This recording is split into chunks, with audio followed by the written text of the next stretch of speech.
pendaftaran pelajar, ya.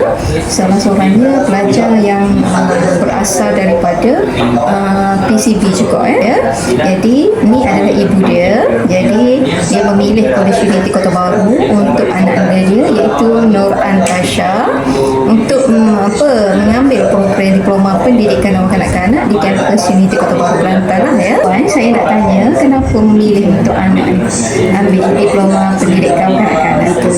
Jadi anak ni sudi mari belajar sini untuk harapan dia boleh nak jadi macam cikgu.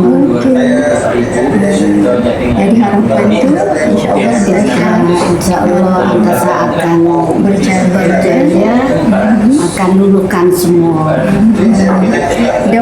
Saya Muhammad Sabri Zakaria daripada Penang, menghantar anak saya ke Kolej Uniti Kota Baru dalam kos industri halal.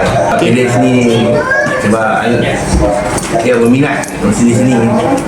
Boleh tengok dalam TikTok pun ada minat sini. Cuba dapat anak semoga dia belajar semua mencapai cabaran. Bismillahirrahmanirrahim. Assalamualaikum. Saya sebagai bapa pelajar menghantar anak di Kolej Uniti ni sebabnya dia murah daripada kolej lain. Lepas tu asrama percuma, lepas tu dekat, maknanya dekat dengan rumah.